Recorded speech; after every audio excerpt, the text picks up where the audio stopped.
ध्येय टीवी के daily MCQ कार्यक्रम में आप सबका स्वागत है। शुरू करते हैं आज का पहला सवाल, जो कि इकोनॉमी से रिलेटेड है और बहुत महत्वपूर्ण है। राष्ट्रीय वित्तीय रिपोर्टिंग प्राधिकरण के संबंध में निम्नलिखित कथनों पर विचार करें। पहला, राष्ट्रीय वित्तीय रिपोर्टिंग प्राधिकरण का गठन 1 अक्टूबर 2015 को किया गया था। दूसरा, राष्ट्रीय वित्तीय रिपोर्टिंग प्राधिकरण को कंपनी एक्ट 2013 की धारा 132 के तहत गठित किया गया था। उपरोक्त में से कौन से कथन सत्य हैं? ए केवल एक, बी केवल दो, सी एक और दो दोनों, या फिर डी न तो एक न ही दो।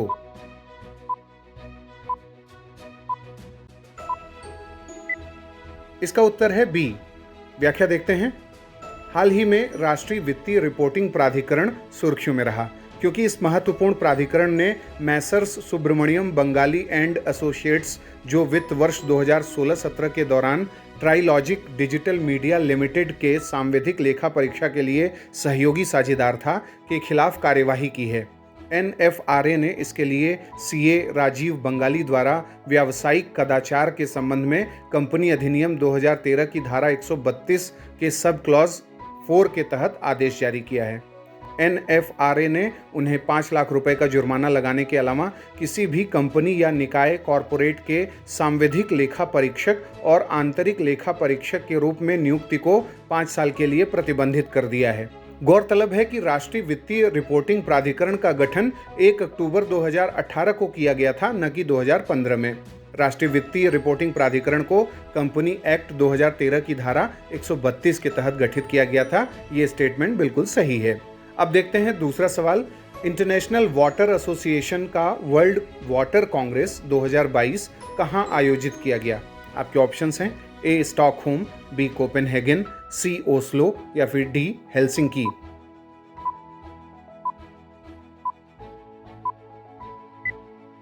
इसका उत्तर है बी। व्याख्या देखते हैं।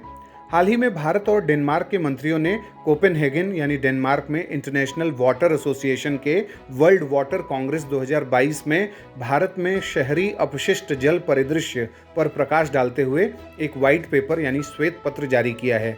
शहरी अपशिष्ट जल प्रबंधन पर एक श्वेत पत्र तैयार करने के लिए जिम्मेदारी केंद्र सरकार ने अटल इनोवेशन मिशन, नीति आयोग, जल शक्ति मंत्रालय और राष्ट्रीय स्वच्छ Ganga mission, international agency innovation centre Denmark और अकादमिक भारतीय प्रौद्योगिकी संस्थान बॉम्बे के भागीदारों को दी थी। अब बात करते हैं तीसरे सवाल की। शून्य अभियान, जिसकी 1 वर्षीय वर्षगांठ मनाई गई है, किस संगठन से संबंधित है?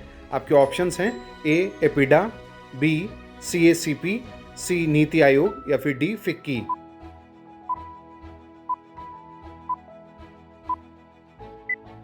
इसका उत्तर है सी। व्याख्या देखते हैं। भारत के शून्य प्रदूषण ई मोबिलिटी अभियान शून्य की 1 वर्ष की वर्षगांठ को मनाने के लिए नीति आयोग ने हाल ही में 1 दिवसीय समारोह का आयोजन किया था। शून्य राइड हेलिंग और डिलीवरी के लिए इलेक्ट्रिक वाहनों यानी ईवी के उपयोग को बढ़ावा देकर वायु प्रदूषण को कम करने के लिए एक उपभोक्ता जागरूकता अभियान है।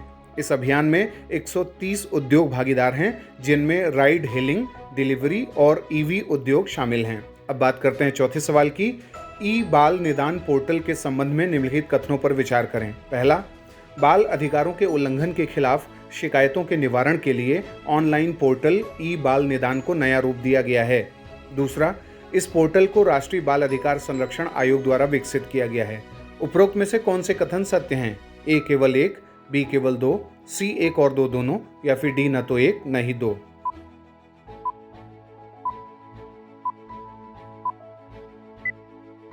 इसका उत्तर है सी। व्याख्या देखते हैं। हाल ही में बाल अधिकारों के उल्लंघन के खिलाफ शिकायतों के निवारण के लिए ऑनलाइन पोर्टल ई बाल निदान को नया रूप दिया गया है। राष्ट्रीय बाल अधिकार संरक्षण आयोग और राज्य बाल अधिकार संरक्षण आयोग के समन्वित कामकाज और बाल अधिकार संरक्षण आयोग अधिनियम 2005 की धारा 13 की सब क्लॉज 2 के लिए माननीय सर्वोच्च न्यायालय द्वारा की गई टिप्पणियों को ध्यान में रखते हुए एनसीपीसीआर ई बाल निदान पोर्टल पर सभी एससीपीसीआर तक पहुंच प्रदान करेगा। अब बात करते हैं आज के 5वें और अंतिम सवाल की। सांकेतिक भाषा दिवस के संदर्भ में निम्नलिखित कथनों पर विचार करें। पहला, सांकेतिक भाषा दिवस समारोह का आयोजन पूरे देश में 3200 स्थानों पर हाल ही में किया गया है। दूसरा, संयुक्त राष्ट्र 23 सितंबर को अंतर्राष्ट्रीय सांकेतिक भाषा दिवस के रूप में घोषित कर चुका है। उपरोक्त में से कौन से कथन सत्य हैं? ए केवल एक, बी केवल दो, सी एक और दो दोनों, या फिर डी न तो एक न ही दो।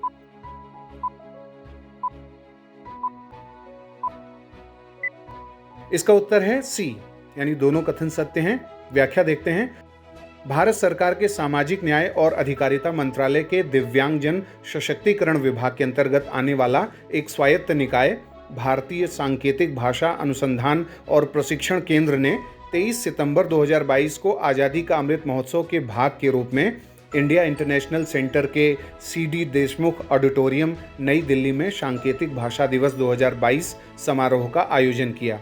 जब से संयुक्त राष्ट्र ने 23 सितंबर को अंतर्राष्ट्रीय सांकेतिक भाषा दिवस घोषित किया है, तब से भारतीय सांकेतिक भाषा अनुसंधान और प्रशिक्षण केंद्र प्रत्येक वर्ष 23 सितंबर को इस समारोह का आयोजन करता है।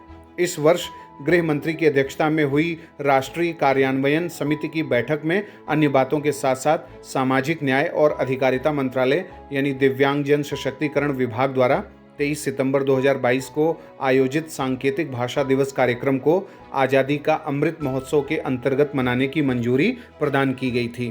तो ये था आज का हमारा डेली एमसीक्यू कार्यक्रम। आपके 5 में से कितने सवाल सही हुए, कितने गलत, आप हमें कमेंट बॉक्स में बताएं। अगले एमसीक्यू के साथ जल्द ही हाजिर होंगे। इजाज़त दीजिए, नमस्कार।